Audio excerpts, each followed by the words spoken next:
welcome you. Hey, I'm your big brother.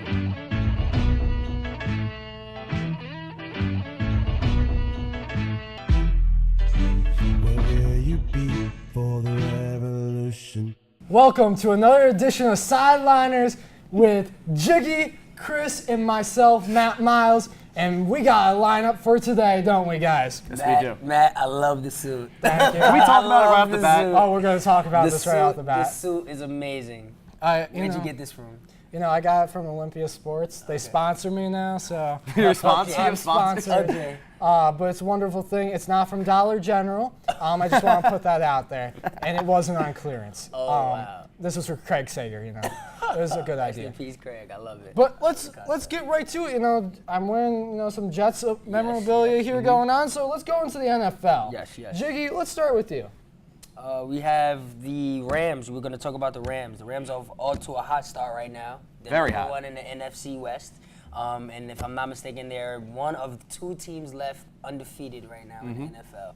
So my man Jared Goff right now, he's at a 72.4 completion percentage, which is very great, which is very high. If I'm not mistaken, he's in his third year now, so he's looking really good. Yeah. Todd Gurley II is looking very, very scary and in a great way. He's annihilating every defensive line he's running through right now. And then you got the receiving core, Brandon Cooks, Cooper Kupp, and Robert Woods. Those three guys right now are on a high for those guys, and Jared Goff.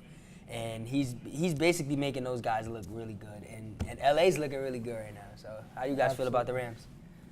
The Rams are playing phenomenal, out of their mind right now. I mean, Marcus Peters and Aqib Talib are now out with injuries, and that scared me a little bit because those two are two huge names for the defense. And last week, they didn't even stutter against the Vikings with Sam Shields and Nickel Roby playing at corner.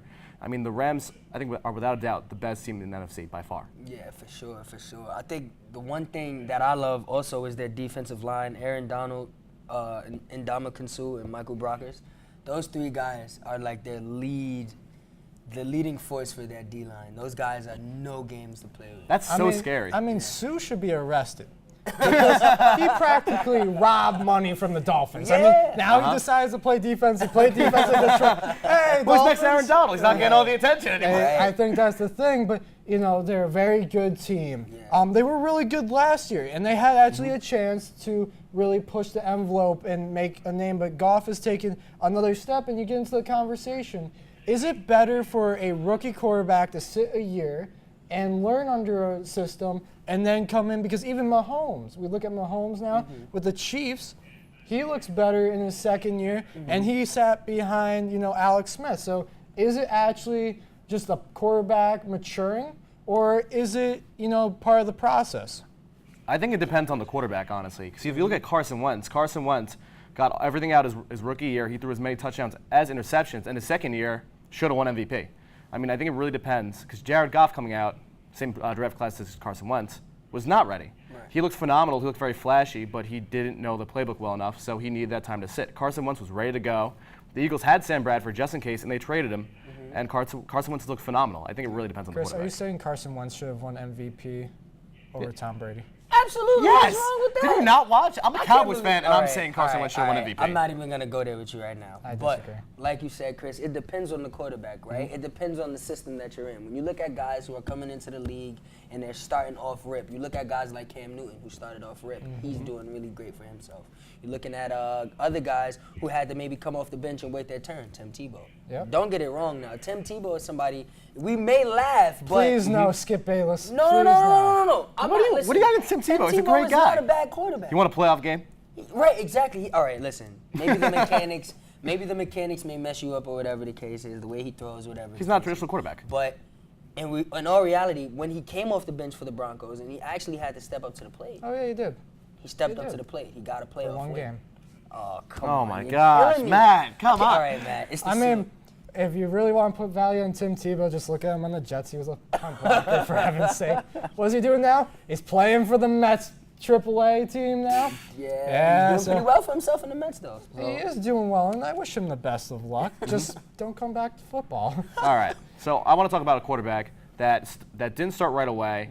His rookie year kind of got thrown out the window a little bit, but now, after last week, has kind of established himself. I want to talk about Mitch Trubisky, the quarterback for the Chicago Bears. Now, this team's identity throughout the entire season has been defense, and there's been a lot of question marks about the offense. But last week, throwing 6 touchdowns?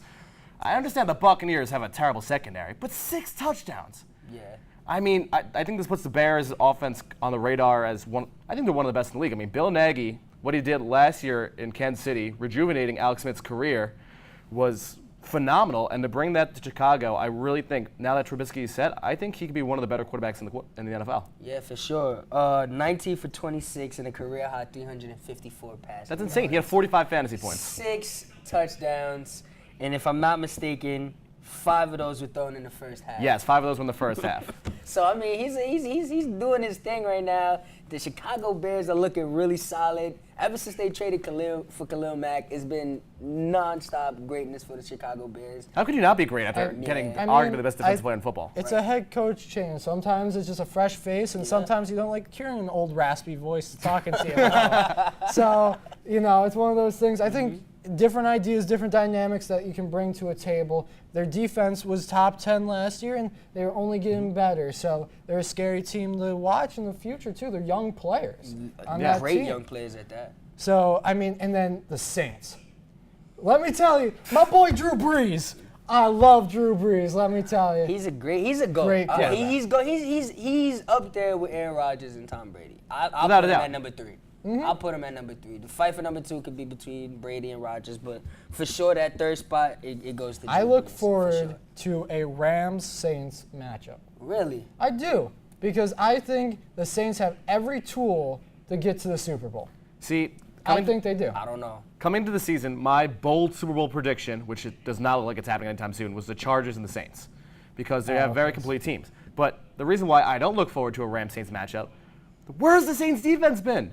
This is their defense from 2 years ago. They have the worst ranked defense in football right now. Last year, they were top 10. They played phenomenal. They came out of nowhere. And now they're gone. And they only gained players. They got Marcus Davenport. They got Demario Davis from your New York Jets. They should be better. What is going on? They'll get there. I think the problem with the Saints also is they don't have a defensive identity right now. They don't have that leading force in the secondary. They don't have Marcus that leading Lattimore. force. I mean, but is he really doing He's a that? shutdown corner. Yes, he's a shutdown Ken Crawley corner. is getting roasted every other play. Right. But is he the leading force, right? When we mention the Rams, you mentioned defense, you mentioned Aaron Donald and Ndamukong Suh. Okay. When you mention the defense on the Saints right now, who is the leading force for the Saints? Marcus Lattimore. Really? Yes, he's the best defensive player on the team. If that was the case, then why is the Saints one of the worst defenses in the league? I don't know. That's why I'm asking you guys. I think it's a adding up. collective effort. But It's not adding up. we gotta go to commercial break. But when we get back, we'll be talking about some fantasy football. Back at you in a couple. And that's the last time I threw a beer around our test. I believe you, man. What a time. All right, so that'll do it for another episode of The Sideliners on Wire TV. And this is Sideliners.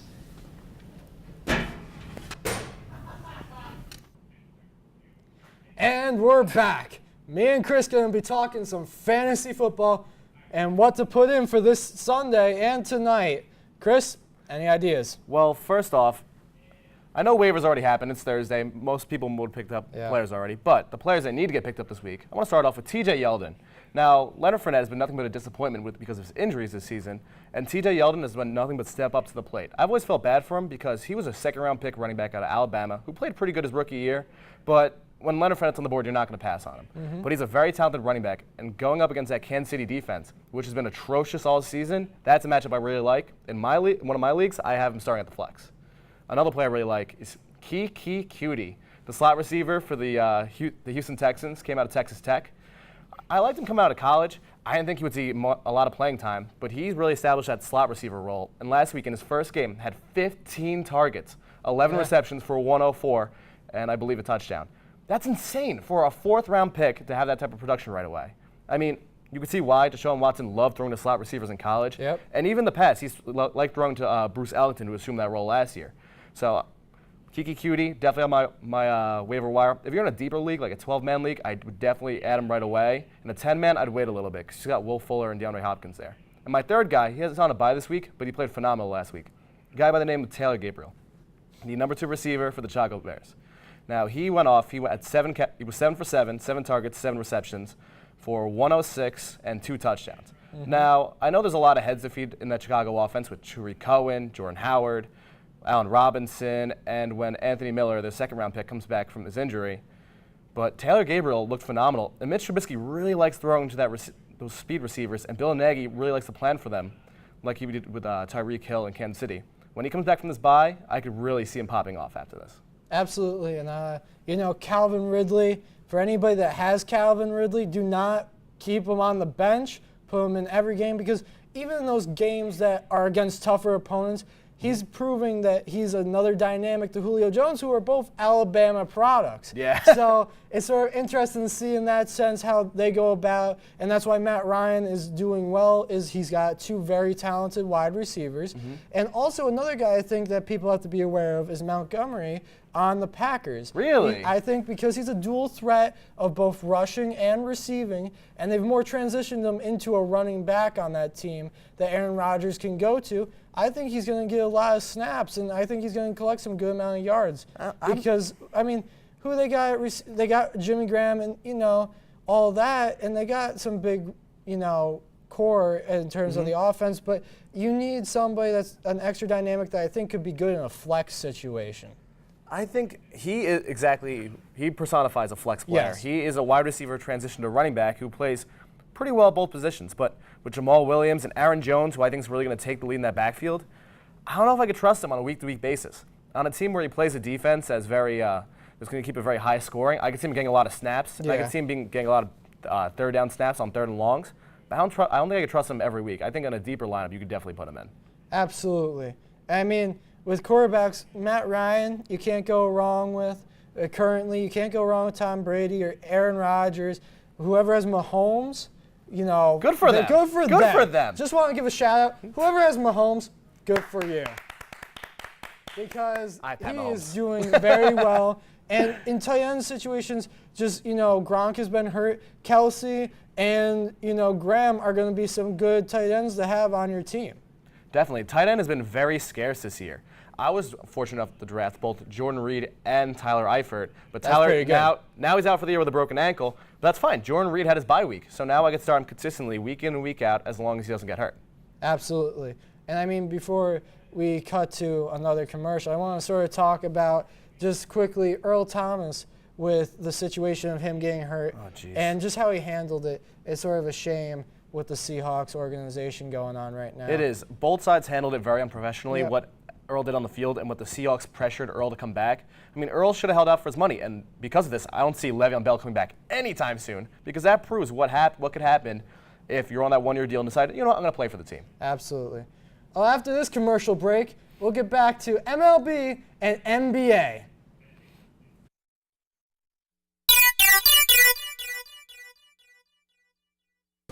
All right, good stuff. And we'll be back after this quick commercial break.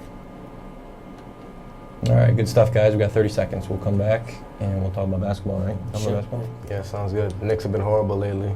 Yeah. All right. Always coming for us. All right. Let's dump out and we'll come back in 5, 4, 3, 2. Take 2. Cue talent. Yeah, I don't think his mic's working. Should we go fix that? Nah. Let's leave it. We're good. This is Sideliners. And welcome back. Yeah, I do too. Well, we're going to talk some NBA basketball now. My favorite time of season, besides Christmas, is basketball. Okay, let's start with Chris because we started with you, Jiggy, for NFL.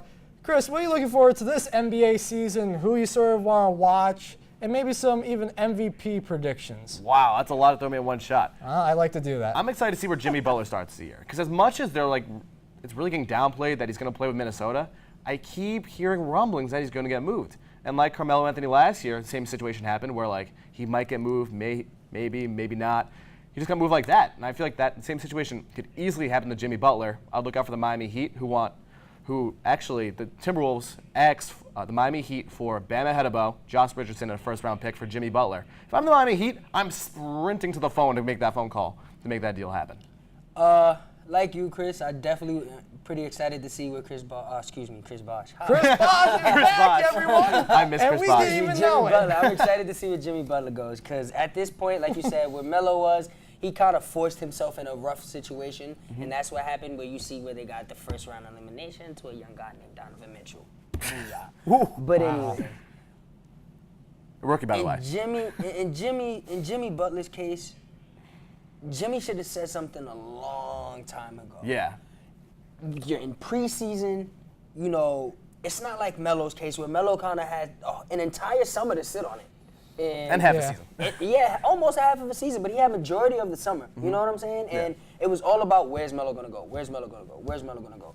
And then, you know, by the time it was towards, you know, oh crap, 2 days before the season starts, let's get something going, then that's when it was working out. But in Jimmy's case, it was kind of like you asked at the wrong time, where guys are just getting signed to training camp deals, and you got general managers. You trying got to your figure roster out- already. Exactly, and you still got 20. You have 21 guys that you have to figure out who's on this roster, who you're going to cut down to 15. I personally think that the Timberwolves have nothing to lose if they keep Jimmy Butler the whole year. And why I say that is they're not going to get any package that's going to be very great because he's got a 1-year contract left. He's leaving. Everybody knows he's going to leave. So even if they gave out, they're not going to give up picks or anything high for him. They're going to try to push the envelope to try to make the playoffs again. And if he leaves, they still got Towns. They still have a young team.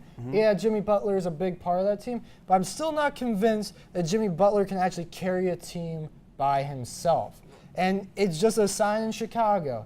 And Rondo, I love Rondo. Now you Well, I always liked Rondo, and just because he's a smart IQ player. Right. Yeah. And he called out Jimmy Butler and said he cannot lead a team. And when it comes from a guy like Rondo, you know, he's been around Garnett, he's been around Pierce, Allen. He's he was seen a lot of around stuff. Hall of Fame players, so he knows what's required to reach that level and be a champion. And he believes that maybe Jimmy Butler just doesn't have it all. And he needs another star. So if, like your Knicks, per se, get rid of some guys, clear some cap, they get Kyrie and Jimmy. That would work better than just getting Please, Jimmy. God. If you're hearing my prayers, please make it happen. But- I've been suffering for way too long.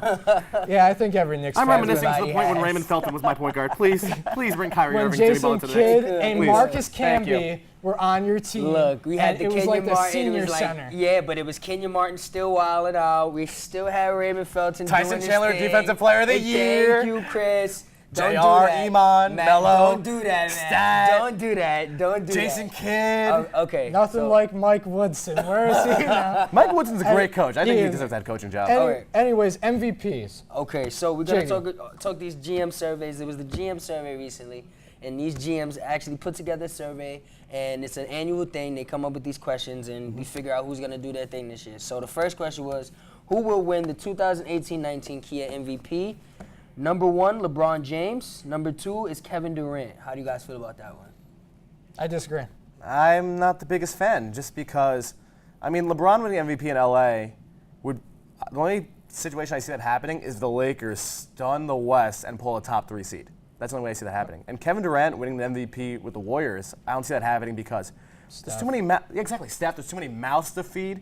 I mean, Steph has been out of the conversation because he's got Kevin Durant. There's Boogie, Clay, Draymond. There's just so many pieces that it's hard to say who the most valuable player to that team is. I personally think it's going to come down to Anthony Davis or Antetokounmpo. What about And James Harden? And Harden is all going to depend, but I think when you look at those two guys, they are without a doubt the most valuable players to their team. And now the East is wide open for Antetokounmpo. And I don't know if you watched his preseason game, but he's shooting threes and cashing threes, and he's developed and worked hard on that. That man is one scary man, let me tell you. And Anthony Davis, he doesn't have DeMarcus anymore. It's going to be interesting to see what he's got with Randall and Drew for this year. So That team is definitely something I'm looking forward to watching, just because I want to see how he's going to go. He went from having 100% of the load on his shoulders. They picked up Boogie in that trade, you know, All-Star game 2 years ago, and then it's like Boogie leaves, and yeah, so I definitely want to see that. I actually had this intriguing question. This was a question that it stuck out to me a lot. If you were to start a franchise today and could sign any player in the NBA, who would it be? Anthony Davis, without a doubt. He is the Okay. most dominant young player in the NBA right now. Okay, and what about you, Matt? I'm sorry, I like the Greek Freak too much. Okay. And he's 23 years old. I mean, this guy has got a 7'3" wingspan, and he just dunks over people. Okay. I think the Okay. Knicks know that. Sorry. Tim Hardaway Jr. knows that. Listen. Okay, you like to bring up things that I- happen to bad things at that with the Knicks, but I got something for you. But it's funny that you say that because 30% of the general managers in the NBA say Antetokounmpo is Thank you. the guy to build your team around, and then number 2 is Anthony Davis from the Pelicans. So I still there think you he's go, number one. Chris. you guys are in the ballpark. So the next question is, who is your 2018-2019 Rookie of the Year? Who do you guys pick? I say Colin Sexton. And why? I think he's, a dark horse, but I think he's a really gifted player. Okay. And I think he's going to have to fill a little role in Cleveland that they could be a playoff team. And I think he could get some good experience like we've seen with Tatum and Mitchell. Question I wanted to ask you, who do you start, him or George Hill? I start him. Yep. I'd start him after Experience? that. Experience? I don't care. Okay. All right. What about you, Chris? I'm gonna go bold. I'm gonna go bold here. I'm gonna go another point guard from the Eastern Conference. Oh, jeez. A guy named Trae Young. Okay. Oh, my God, Chris. No. Please, no. No, it makes sense. Not a bad Please, thing. no. It's all right. Go ahead. He's going to have a brick house. He's He's going to have a electric. brick house by the end of the Listen, first go ahead, game. go He's ahead. the best offensive player on his team, and in a conference which is so wide open. If he plays phenomenal enough, No, he don't- can make a lower seed No, in the Eastern no. Conference. The Jiggy, Eastern Conference I'm about is to so walk that out. bad. Chris. I'm about to walk out. Chris. I'm about to- Yes. Wait. yes, Matt, yes. relax. All right, I got you. Thank you. Chris, Thank you. Yes, we're talking about the Atlanta Hawks. I know they're bad. If I can. I know. They're not bad. They're awful, Chris. What? Awful. Okay. They're awful. Before we get aroused, If he has a Relax. Donovan Mitchell Wait. type impact, stop. Because who else on that team is actually good that can be an impact in the playoffs? Bro, this is playoff basketball. This is not I don't know what you're watching. You make Trae Young sound like Michael Jordan. Yes, okay. I'm just saying he Keep has going, a high ceiling. Or a high box. He might not reach it, I'm but not saying no, but I feel like He can barely touch his ceiling. with the talent in this year's class, with the size in this year's class, Trae Young is not the guy. I'm sorry. Chris, have you seen his So for preseason? number I said one, bold. the number one, it was Luka Doncic from the Dallas Mavericks. okay. Tied for second was Marvin Bagley III and Wendell Carter Jr. from Chicago. Those Yeah. are the top 3 guys. So I like Wendell Carter. He's one of those guys. He could be an impact. He reminds me, and I don't mean his game. I mean his impact. Reminds me of Laurie McKinnon.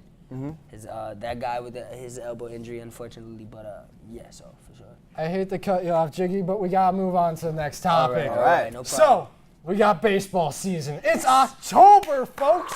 Thank And God. us Yankee fans have been so hyped up after last night. I felt the energy from Yankee Stadium here in Oneonta. Yes. The Bronx. I'm a Bronx baby. I felt the vibe. The energy was amazing. We back into it. We The back, Yankees- baby. The Yankees. I have faith again. All right.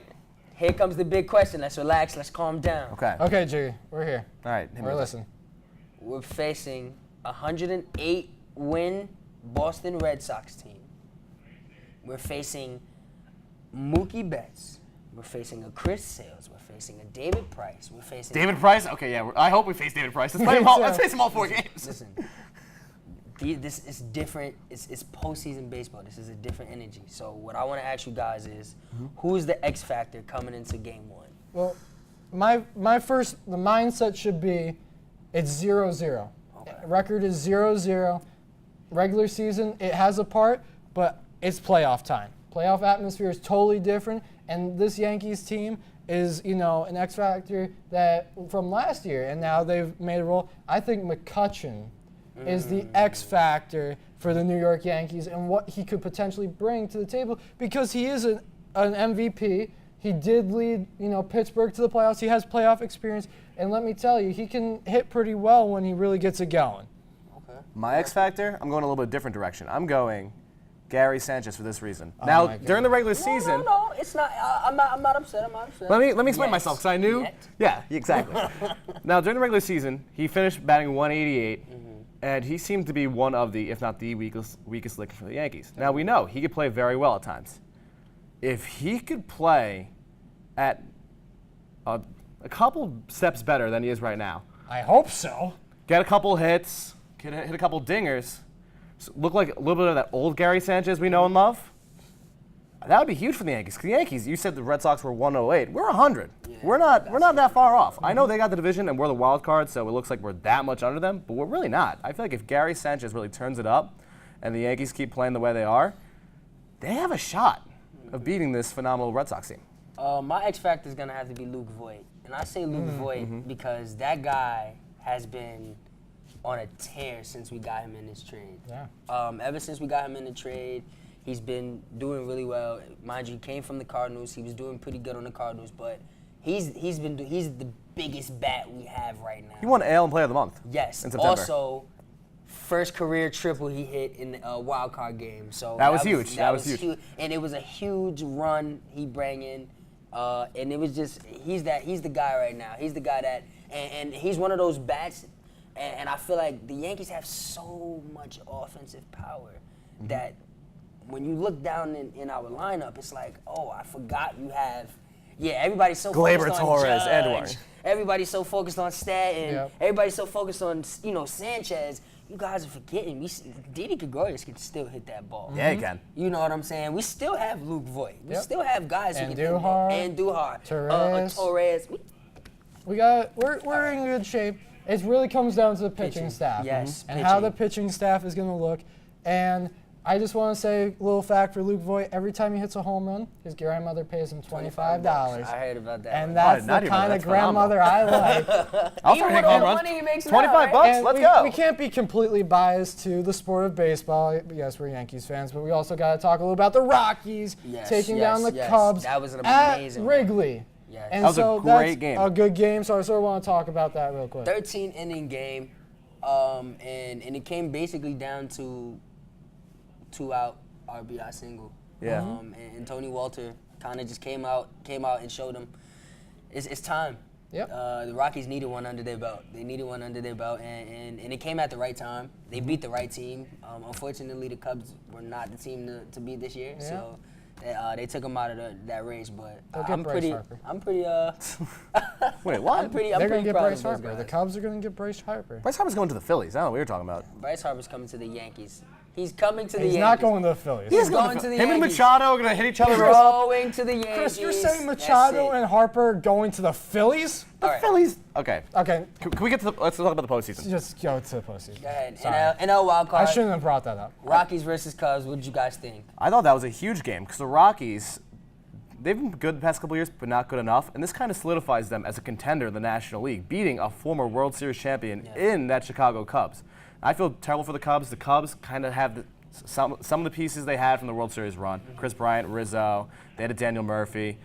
And I think this is the point where the Cubs have to realize they have to retool, that they can't live off their 2016 World Series win anymore. I think the big thing that it comes down to is the Rockies actually have two potential MVP candidates on their team.